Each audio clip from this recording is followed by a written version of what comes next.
I'm Coach Nessling, and I got next.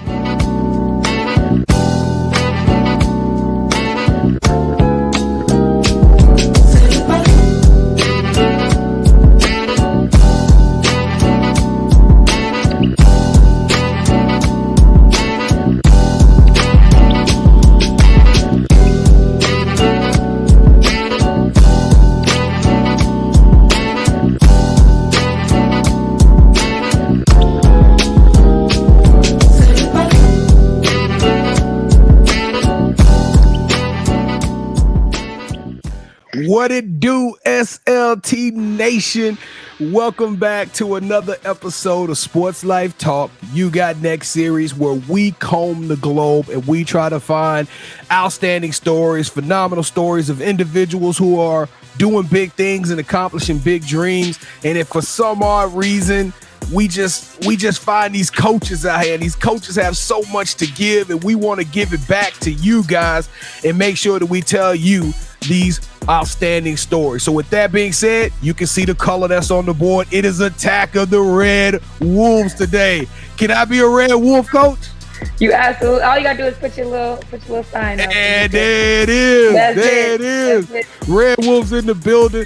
I am your host, the Mouth of the South, B. Jones. I am rocking alongside my colleague, partner in crime, broadcast booth, the head coach, KT. But Kev, we're just gonna call you KT this episode. We got a real coach in the building. You know what I mean? Wait, hold up. So you're saying I'm not a real coach? I may not be at the college level, B. Jones, but come on, man. Don't come at me like that. Man, you are coach-ish. Can we agree on that one? I coached 3 sports in middle school, man. And we appreciate you for doing so, Kev. You the truth, man. You the truth. You my Kobe Bryant, and I take Shaq Diesel. How about that? All right? That's accurate. Hey, well, listen, if you are rocking with the Killer Combo, the tag team, for the first time, we want to thank y'all for checking us out. It means a lot for you to come onto our channel on the count of 3 in true fashion, in true family orientation. We want to welcome you to the SLT Nation by you doing one small favor that'll go a long, long, long way, and that is subscribing to the channel. On the count of 3. 1, 2, 3. Boom! I hope you enjoyed that as much as I do. I heard a little ding in my head when you did it, and it means a lot to us. Now you'll just subscribe to front row seat to all kind of content, including stories like the one that we have here today. So without further ado, all the way from the 773 from South Side Chicago, we got assistant basketball coach Lizzie Nessling in the building. How you doing today, Coach? Hey, I'm doing good. How you guys doing? You're looking good. You're looking phenomenal. Got the Adi-Dye rocket. Now, I want to go on record. Kevin is always saying checks over stripes, so check him, Coach. Just make sure you remember that he disrespected Adidas and the company that sponsors your Arkansas State Red Wolves. It's 3-stripe life over here. Oh, I love it. B. Jones, you know, that's family business that you just said, man. Why are you throwing it out there to the world? I don't understand. I love Adi-Dye. Because as much as I love hosting these shows with you, me and you have a competition. We got some things we got to settle by the end of this episode. Okay, House Party 3. It's a scene where it's like some convicts are at a party, and he can't read. So instead of saying Adidas, he said Adi-Dye. Oh, so that's okay. You didn't know about that, Coach? I didn't know that, actually. Oh yeah, I've been saying that since I was a young kid. So yep, that's new to me. I guess we're my age too. Well, let me go back further than just her being a coach, right? She was also a 2-year starter at Lincoln University, a 2016 True Blue Award winner. Coach, you got it going on. You got it going on. You can hoop, huh? You can hoop a little bit? A little bit. I feel like you can't do it if you haven't done it. You know what I'm saying? You can't coach it if you haven't done it. So that's right. Well, I'm gonna tell you what, Coach. You from the South Side Chicago, so you know there's rules in the game, right? You walk in somebody's house, you speak. You know what I'm saying? Gotcha. Hey, you look at somebody in the eyes, and on Sports Life Talk, you gotta go through initiation. Are you ready for the initiation process of the show? I'm ready. I'm gonna tell Kevin to go easy on you. All right, KT, heat check. Go easy on me. Shoot, no. She from Southside Chicago. I already know what's up, B. Jones. And she'll get them buckets on you. We don't do nothing easy around there. B. Jones, why I'm tired of you attacking my basketball game like I can't get buckets, but it's not about me. It's about Coach. All right. So to initiate you into the SLT Nation and family, you got to give us your top 5 hip hop artists. No specific order. I'm going to say Drake, J. Cole, Wayne, Nicki, and Lucci. Lucci? YFN Lucci? Love Lucci. Yes. Different vibe, but I love him. Much really different vibe.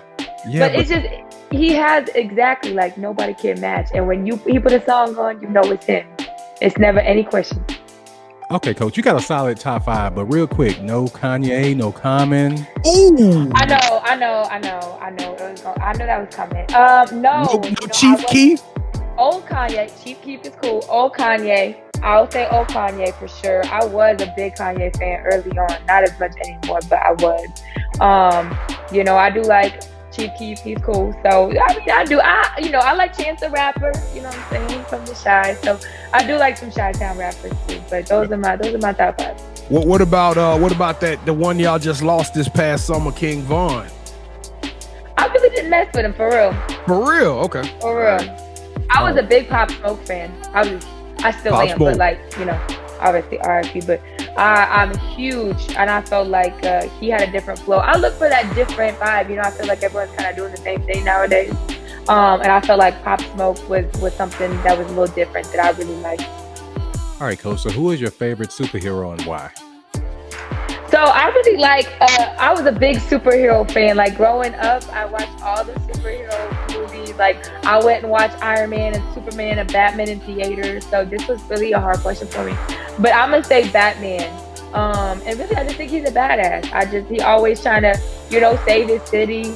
He does good for his people. Everybody's always after him, but when you're great, everybody's after you. So that's gonna be my favorite superhero. See, Coach, we already vibing because he's my favorite as well. So, really? Yeah. I think she did preparation and knew that, man. I did not know that. I really did not know that. Yeah, B. Jones. I feel like y'all was gonna be like, that's kind of random. Of all the ones you could have chose, you look like a Captain Marvel fan to me. That's why I don't know why I saw that Captain Marvel coming. Batman. I'm a Batman fan. B. Jones. Hey, don't be salty, brother. All right, so my bad. I got plenty of time for that. Yeah. Since every superhero needs their own theme music, what would your theme song be? Oh man, my theme song. Ooh, I wasn't ready for this one. My theme song. That's tough. I'm gonna go with a new song. I'm really an old rap person, but I'm gonna go with the new one because this song is it for me, and I'm gonna go with "Seeing Green" by Drake. "Seeing Green" go hard. I mean, like anytime you put those 3 on a track, it's over with, and so I'm gonna go with that one. What about when Lil Wayne, from Louisiana, by the way, put your L's up? What about when Lil Wayne says, I'm going to put you 6 feet deep and practice social distancing? Oh! Yo, it was that one for me. And then it was Drake saying, better like a slice of pizza in the morning or whatever. I was like, oh my goodness, you don't have to go that route, but he did. He did. Hey, they killed that track. That's probably... And the beat was just like... up there, and I was just in it. I could dig that, Coach. We vibing. I like this. I like this. Red Wolves, let's go. Let's go. But you're not even doing it right, B. Jones. You're doing the Longhorn, so you didn't put your fingers out. It's like the that's Longhorn. Yeah. Oh, my bad. You know what? Yeah, he right. That is Longhorns. Okay. All right. My bad. He's trying to suck up, Coach. He can't even suck up right. Well, I appreciate you for correcting me on national television, Kevin. Hey, anytime. Thank you. You could have texted me that. No, I couldn't. Hey, brother. So she is now in the family. So take it away. Well, not only is she in the family, ladies and gentlemen, Coach Nessling is coming off a little bit humble, but doing some research, I found out that our lovely Lizzie Nessling here not only was a collegiate beast, but as a coach, she has amassed 92 career wins in 4 years as an assistant coach.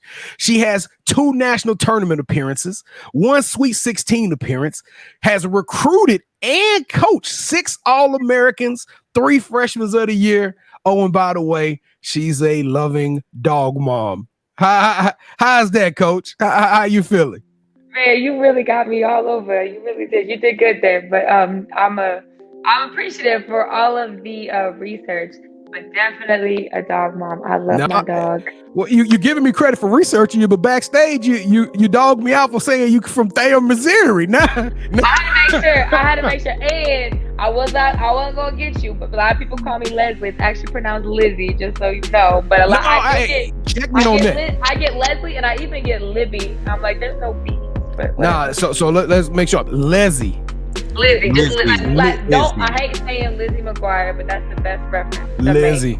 Okay. Like Lizzie McGuire, but most people just call me Ness. So I'm from Louisiana, so my Lizzie sound like Leslie. You know what I'm saying? It does, and I cut the accent a little bit, so I gave you a little grief. No, Coach, it's the Louisiana educational system. That's the reason that happened. This man taking shots. Okay, all right. He really be dogging you too. I love. Okay, we have fun on here. I'll mess with some Louisiana food now. Y'all got that crawfish. Y'all got that seafood. Y'all got that Cajun. Y'all got y'all got the jazz music. I haven't even been in New Orleans. Like, I need to go. Let's go. I've been told I have to go. I have to go. You do. It's a culture like no other. I have friends from Louisiana, and when they cook, everything is like, they're spicy, but then there's like Louisiana spicy, and like I'm up with the Louisiana spicy. I put Louisiana hot sauce on everything.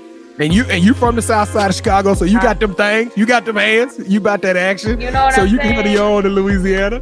I think I can. All right, so tell us about that though. Tell us about growing up on the south side of Chicago. I wasn't gonna talk about that, but you know that's big. That's a huge basketball scene. Yeah, so I know the competition wasn't trash where you come from. Yeah, so tell us a little bit about growing up. Yeah. So, like, being from that side of the city in general, number one, Chicago's just a basketball city in itself. But really, it's just sports. Like, if you're not playing a sport, you're not really anybody. You know what I'm saying? So, I knew I had to get in where I fit in. And so, it was going to be sports for me. I'm super competitive. I literally played everything. So, I didn't just play basketball. I played volleyball, softball. I even did hockey. I did soccer. I did gymnastics. I know. It's weird, but I did gymnastics. I did track. I did everything. So I played everything. Basketball ended up being my passion, but I played legit everything. I even did dance. I did ballet. I did acting.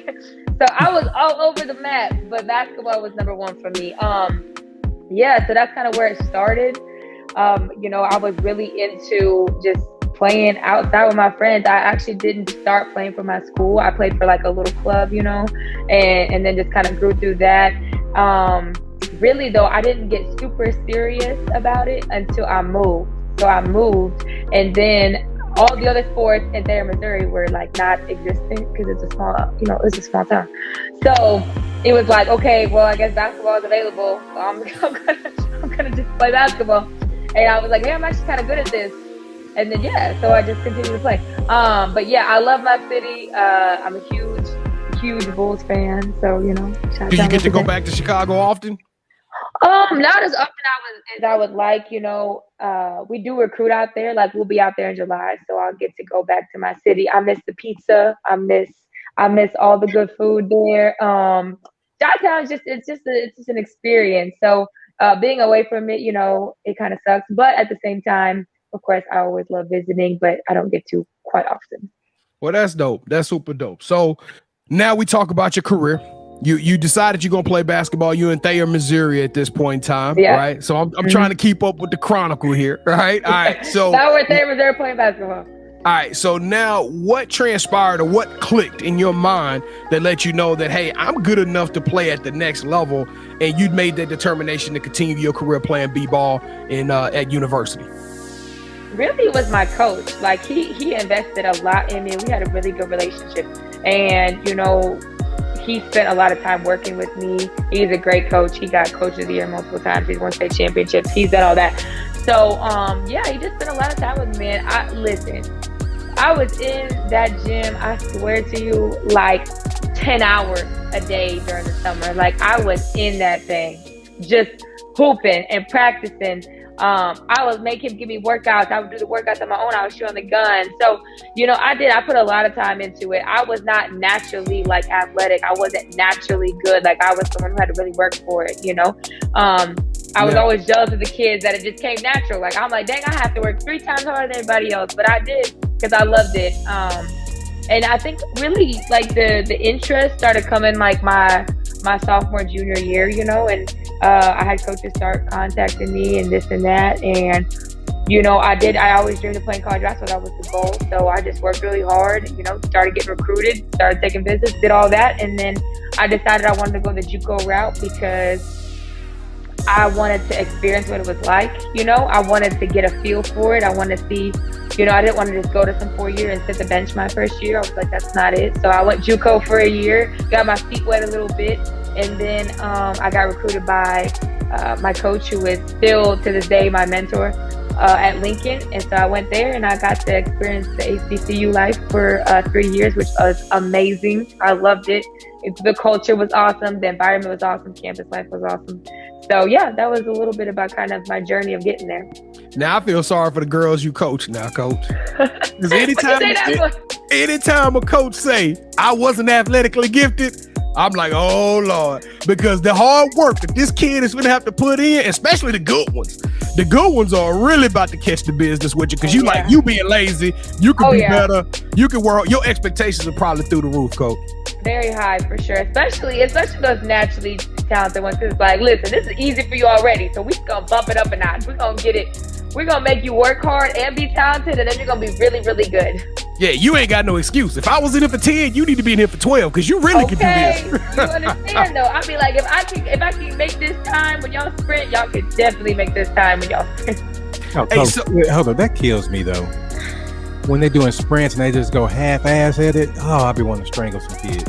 Well, listen, they know not to here, because they gonna do it again. So all right, now, they Coach, gonna keep doing it until they make it. So that's right. Now, I gave you some props and some kudos on some of those accolades. So it sounded like to me that you got a great combination of work ethic and X's and O's, but you really take pride in the recruitment process. Am I gathering this? Yeah, for sure. I would say that that's probably what I take the most pride in right now. I could tell. So what is that like? Is that just a natural charismatic thing, or you do really truly feel like, hey, the person who has the best talent is going to come out on top more times than not? Where does this drive for the recruitment come from? Because that can be tedious. It impacts your home life. You on the road.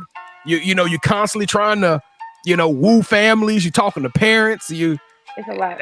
That's a salesman job, you know. I'm glad you understand the demand, because sometimes people maybe that aren't around it, they just see us on the floor. So they're like, oh, that's cool. You like coach basketball. So like, what do y'all do when you're not coaching? I'm like, the coaching basketball on the floor is like 10% of what we do. Like, that's like a small little part. We are recruiting, we are planning, we're doing a lot, but recruiting is a huge part of it. I learned that early on. So when I was at Lincoln, I was always the host, like when recruits would come. So like, I was the one taking them to dinner. I was the one, get them to their rooms and, making sure that they had a good visit, a good experience. I was the one texting them after their visits, hey, whatever. So I didn't know it at the time, but I was already recruiting without even knowing I was recruiting. Like, I was already breaking that ice with the players, making them feel comfortable. And there were multiple players that be like, yeah, you really the reason that I came here, And I mean, I wasn't selling them a dream. Like, I was straight up with them. I told them, the good stuff, the bad stuff. And, but I had a great coach, so it made my job really easy to sell her. And I didn't notice, like I said at the time, I was like, now that I look back, I'm like, I started recruiting when I was like 18 years old. So I was just good at it. It was actually a natural thing for me. And so when I decided I wanted to coach, which really I decided I want to coach because of my college coach. And I started, that process. I learned very quickly that recruiting was a big part of what I had to do as an assistant. And so I took a lot of time and dedication into being a good one. And like my personality, I am personable, so I feel like I can really talk to anybody. But I learned the ins and outs of like how to find the kids, how to relate to the kids, how to, sell the place to the kids, how to run the campus visits, how to, make them feel good and comfortable and happy and all that stuff. So I learned that if I could do that and I can get the kids, then I'm going to be very successful, because at the end of the day, it's not about the X's and O's, it's about the Jimmys and Joes. So there it is. So what is the key in recruiting? Like, how are you able to establish a relationship with such a condensed amount of time because there's rules and regulations. You just can't. So many. You can't play. You can't just be on the phone with them all night. You can't. I mean, you have a very limited amount of time that you can get in, and then you have other coaches who are trying to do the same thing. So, what is your secret recipe in order to establish a relationship with a family and a player with such a condensed amount of time available to you? These are really good questions, by the way. I haven't had anybody ask me these questions. I think for me, what's been successful for me is just being extremely authentic. Like, I do not try to sell anything that is not true. So, like, who I am when I first recruit you is who I am at the end of our recruiting. It's who I am when you get here. It's who I am when I coach you for 3 years. So just being consistent in who I am, not trying to be like, like, for example, I'm recruiting a kid. I know this kid really likes country music, so I'm gonna act like I like country music, and I don't like country music, So, shout out to the people that do. I just don't. That's not my type of music. And then they're like, on my social media, it's like all rap music. It's like, wait a minute, I thought you like country music. Or they get here and I don't know one country singer, And so for me, I'm gonna be, instead of being that person, because everyone does it differently. Instead of being that person, I'm gonna be like, listen, man, I don't know a thing about country music. I'm from the South Side, but you know what I'm saying? I can cook you some soul food and like try to find the area of where I can relate to them, but still be myself. I'm still gonna be my South Side self. I'm still gonna, have the same morals, have the same values, have the same personality. And just, maybe tweak the conversation a little bit. Let's not talk about the country music, but let's talk about, you make grits and mac and cheese. Like, what's up? So I think that, just like I said, being authentic, being who I am, is really important. And then the other thing is just having a lot of energy, man. These kids talk to coaches all day, every day, constantly. And it starts to become monotonous. It becomes a job almost for them. Because when they're young, they got to call us, and when they're older, we could call them, but we don't want to bug them all the time. So it's just like, you got to find that energy to make them excited, make them happy to talk to you. I want them to be like, you know what? I'm trying to talk to Coach Ness today. Instead of like, oh gosh, I gotta call Coach Ness because she want to talk to me. Like, I want them to call me randomly just because, they're out shopping and they saw some shorts they thought I was going to like. I want to have that authentic, real relationship. And, you got to have that boundary of like, you the homie, but like, I'm also your coach and I am, like, not the boss of you, but you know what I'm saying? Like, I am over you. So you got to find that fine line, but you gotta dip into that homie stage a little bit and be able to relate and be cool with them. Right, so that was a really long conversation. I love it. I loved it. But Coach, one thing you are not lacking is authenticity. And SLT family can see that very quickly. Kel, I'm gonna turn it over to you. It's about time, man. No, man, I was enjoying myself. No. P. Jones, I'm messing with you on that. You shouldn't have called me out for the Red Wolves sign. Well, that was on you. Get it right. All right, so who do you model your coaching style after? I am a huge die-hard Pat Summitt fan. Like, I can't even explain to you the level of die-hard. So I would like to say that I model it after her. I'm not at that level yet. I'm not where she is, nowhere near. But her philosophy and kind of how she does things. I read all of her books. I watched all of her interviews. I watched her coach. I watched everything you could probably watch up until she passed away. So just kind of like her beliefs and her philosophy and how she did things. It really stuck out to me, and I just felt like she did things the right way and she was real. And the biggest thing was that she really cared about her players. Like the biggest quote that I ever took from her was, and I can't quote it perfectly, but it was basically saying like, yes, I know all the wins and all the championships I've won and all that, but I don't remember those numbers at all. The only numbers I remember are the numbers of the athletes that graduated from Tennessee University. Like, that's the number that I remember, and the number of players that I've coached. And I'm just like, this is a woman that has won more than anybody else. And those are the two things she remembers: how many players she's coached and how many people graduated. Like, that's a big deal, So yeah. I would say her, and then the coach that coached me at Lincoln, Nicole Collier. Just being coached by her, kind of her personality is similar to mine. And so we vibe really well. And I knew I wanted to have that relationship with my players. And so kind of her relationship piece of it is what I try to mirror as well. All right. My daughter and I are looking for a school to continue her dreams, of playing basketball at the college level. Okay. Why should I send my daughter to Arkansas State? why should you send your daughter to Arkansas State? Ooh, I feel like I'm on a recruit call now. You should send your daughter to Arkansas State because you will have no doubt in your mind that your daughter is going to be taken care of. We're going to care for your daughter. We're going to coach her hard. We're going to love her harder. And we're going to help her learn lessons, not just on the court, but lessons in life so that she's prepared. Because our number one job is to make sure she's prepared for the real world after she gets done with us. So after her 4 years of having a great experience with us and enjoying basketball and getting coached and her friends, she's going to be able to walk out of here with a degree, with the whole support staff behind her, because we're with her every step of the way, and the knowledge that she needs to be successful out in the real world. Because at the end of the day, that's what it's all about. You want her to be able to be successful, get the job that she wants, whether that's playing professionally, you know, being an accountant, a doctor, whatever it is. You want her to have the tools to be successful, and that's what our job is. Well, Coach, you're already in the family. Well, we're family, so I feel like I can ask you this question. Okay. All right, so this is the part where I get in your business, all right? Okay. So you've seen the movie Love and Basketball, right? Yeah, of course. All right, so let's pretend that you're Monica Wright. Is there someone that played for your heart and won? Oh, wow. I wouldn't say while I was playing necessarily. Maybe after I was playing. I would say while I was playing, I was in a relationship, and it ended. And after it ended, I felt like I learned a lot more about myself. And so I felt like I got better from that relationship, but it wasn't for me. If you would have asked me this 5 years ago, I would have been like, yes. But now that I look back, I'm like, no, probably not. But now I am in a relationship. So I guess if we were playing now, I guess, you know, that person did play for my heart. Okay. So how tall are you, Coach?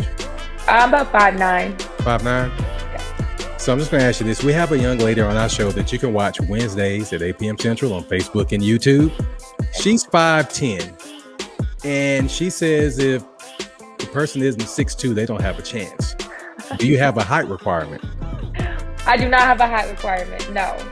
I feel like, I don't know, some people do, and I don't know, I feel like the taller you get, the harder it is to have a height requirement. I'm not super tall for basketball, but for females, I am pretty tall. So, but no, I don't have a height requirement. In research, we see quickly that you are about the spice of life, right? You are living life to the fullest. You all over the place. You got these colorful tapestries. You hiking. You're doing something. So instead of having a page full of basketball facts or accolades, you made it about life. Does that translate to your coaching style? Is that who you really are? Are you more of a basketball coach, or are you just more of a, hey, I just want to live life and live it to the fullest type of person? I definitely feel like I'm more of the live life and live it fullest. Really, I just want these players and I'm a huge women's advocate, you know, all of that. WNBA, you know, women in power, all of that. So I have a huge passion for just trying to uplift these young ladies and make them strong, powerful women that don't have to rely on anybody but themselves. You know, and that's just a big thing for me. And I want them to enjoy their journey here, but I also want them to figure out who they really are. This is like for females, and maybe it is for males too. I can't relate. Sorry, guys. But 18 to 22, this is the biggest change area in your life. Like you just change so much. You learn so much. You become a whole different person, and not even in a bad way. You just grow. And so for me, I just want to be a part of that, and I want to help them in the right direction. You know, they're gonna go through a lot of bumps. They're gonna go through a lot of stuff that they're gonna need help with, and I want to give them that guidance. So it really is more just trying to help them get to where they want to go, wherever that is, and being able to. I want to be the person that they're like, dang, like Coach Ness, man, like she had my back. I want them to be able to call me 10 years later and invite me to the wedding and be like, you did this, and this for me. So yes, I love basketball with all my heart, but it really is more about, like you said, the living life and just trying to help them grow as people rather than just basketball players. Coach, you are a bad girl. You can recruit. You got me over here. I'm like, I was about to call my daughter in and tell her, hey, babe, you're going to Arkansas State. Hey, I appreciate that. I really do. It's really all authentic. I really do mean that. I mean, I'm good with words. I always have been. I know you are. I know you are. I am good with words, but I do mean every single bit of it. And I don't just talk the talk. I definitely walk it too. Well, I want to recruit you to my team. And I want to welcome you to the championship rounds. Welcome to the game show, Coach. Have you ever played Would You Rather? I don't think so. All right. Well, this thing was started out as me and Kevin just finding something to do fun with guests, has evolved into a whole nother machine. I mean, This thing is literally the highlight of my favorite part of the show. I know when me and Kev, we take it very, very, very seriously to the point I've seen him in tears on national camera, now on you're national television. You're doing too much, B. Jones. All right. So the rules of the game are very simple, Coach. I will present you an option. Kevin will present you an option. You have to select one of those options. The first host to get 2 points or the best out of 3 will win the game. You can't change the answers. You can't manipulate it. If you have any questions, feel free to ask. We will expand our definition or expand what we mean with our options. All right. Okay. Are you clear? But at the end of this thing, only one host will survive. No pressure. No pressure. One of us is going to be mad here in a second. And with that being said, if you've been rocking along with us, Kevin thrashed me in the last episode, and the lead is now tied. We are literally tied up 16-16. Is that correct, Kevin? I believe so. Or did you take the lead 17-16? I think we are tied up, man. So I'll take the tie. Yeah, we tied up 16-16. If there's a stat correction out there, I'll go back and look at it. But I'm gonna hand it over to you because you are the defending champion, my friend. Justin I think you won that one. That made it 17-16. Well, I'm going to take it. So if you're tracking with us for the first time, the score of the match is 17-16. I am in the lead. And do I go first, Kev? Am I the defending champ or B. Jones? I don't know why I thought you sportsmanship. Just roll with it. All right. So here we go. Round 1, Coach Nessling.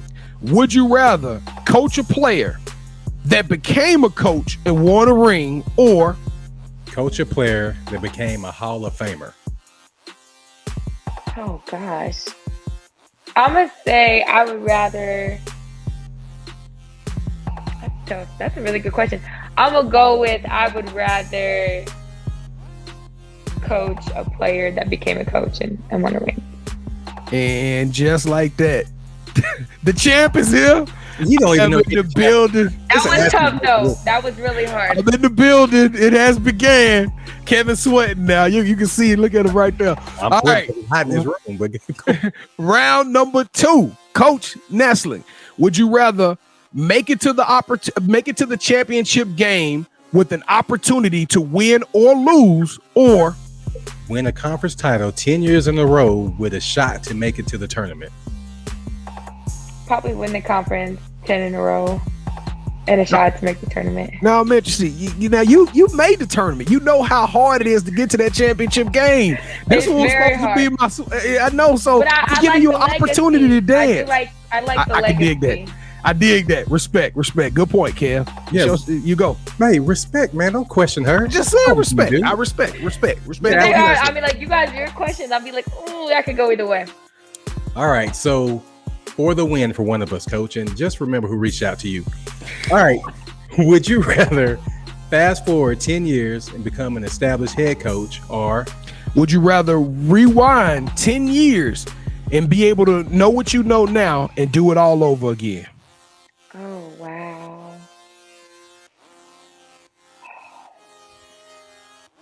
That's so hard. Can we start selling? This is tough. I'm gonna say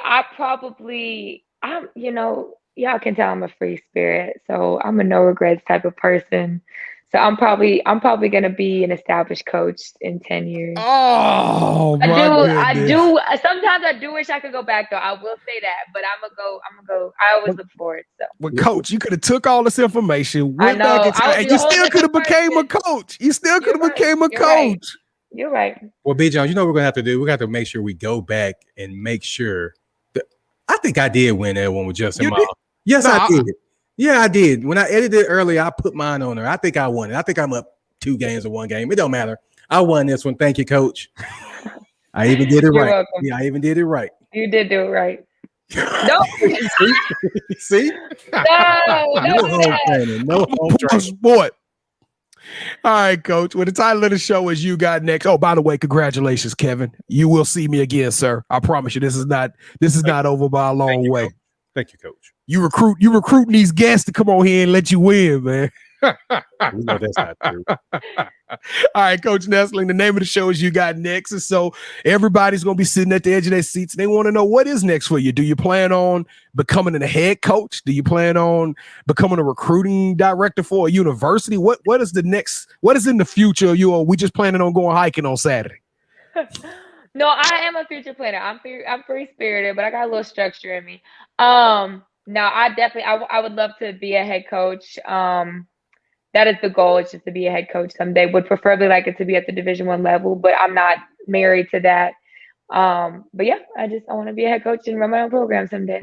Well, I always say that the big athletes and coaches doing big things and accomplishing big dreams. What is your big dream? What is Coach Nessling dream? What is going on in your head? What are your fantasies lie? I would love to be the head coach at the University of Tennessee and take over Pat Summitt's legacy. That's a dream job. I can dig that, Coach. You didn't shoot small. I heard some people shoot small. You shot for the stars. The stars. All right, Coach. Well, we're on the home stretch here. So you shouted out Coach Collier earlier today. Who else? Give us some more shouts out. Who you want to show some love to? Probably Destiny Rogers. She's our associate head coach here.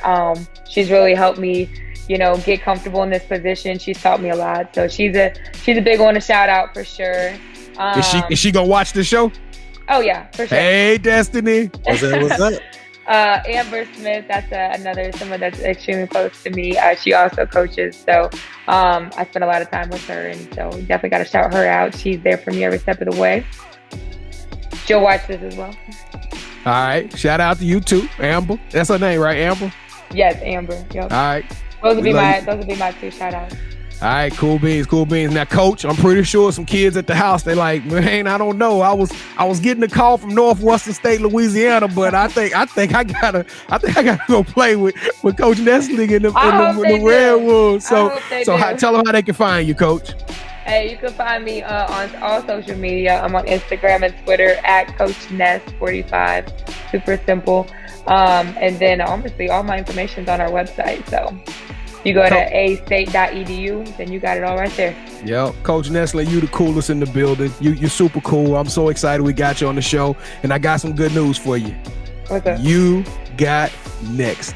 We want to thank y'all for stopping by and checking us out for another wonderful episode. Coach Nessling, I'm pretty sure the future is bright for her, but the future is also bright for you. You know why? Because you hit the subscribe button. And because you hit the subscribe button, you got a first-class ticket to be a part of me and Kevin's journeys, whether it's on Wednesday night at 8 o'clock p.m. Central Standard Time on YouTube and Facebook. We stream live with the crew. Or whether it's other outstanding episodes of You Got Next, in which we highlight these great stories of people doing outstanding things. You are now part of the SLT family. Don't forget to like, subscribe, and leave some comments. Show Coach Nessling some love. Show us some love. I want to know, what would you rewind it 10 years or fast forward to 10 years? Let us know that in the comments. That's what I want to know. I want to know, can I win? Can I win the game of championship rounds with you, the fans? So with that being said, Kev, you got anything before we get out of here? Yeah, man. Shout out to Coach Wilson. That's right. I had Coach Nessling. Oh my goodness! You know what? Hey, Coach Wilson is as part of the family. She literally is part of the family. We love her to death. She came on our show and did a live with us. So she A1, first class. We love Coach. We love Coach Wilson to death. And we love Coach Nessling to death too. So come on, hey, you listen, Sports Life Talk Nation. We love y'all. Y'all take care of one another. Be blessed and stay safe. We will see y'all next time on Sports Life Talks. You got next. Yeet. Thanks, guys. Lil' baby say I'm fly, she see me. I know I gotta drown in the drip, but I double cause I'm tired of the vibe, she clingy. And I don't play around with the wrist, when I get it, you already know the vibe, it's VVs. I swear I feel alive when I'm in the yo into the AM, making vibes on repeat. And I ain't gotta lie, you see these. She said she wanna vibe, she need 3. Each one for my boys, my teamies. Swimming through the riches with my squad, believe me. Iced out Augmons, Philippi's. Big dog since a gin, know I'm 8. Cook and let them know I'm different raw with the 8. Do this for my sons, I know it's mine for the taking. Lil' baby look like she the type that be playing. Slide then I skate this. She done me probably thinking who this. Yeah, money now it's funny how I see the mood switch. But boy, lame girl, funny how the two mix. So I got them uptight, now they got the loose lips. want the doors with a suicide on them. If I'm winning, gotta put my slimes on it. I ain't buying no Gucci or Prada. That she my man, and it's proof for her solid. Dripped and finesse like Kyrie. Young man with his own brand, I designed it. Whole gang got a wrist spring cause I iced it. No name in my domain, I'm the nicest. Game, no, I used to dream of the dice. Two bad things I'm in between like a hyphen. When I pull up to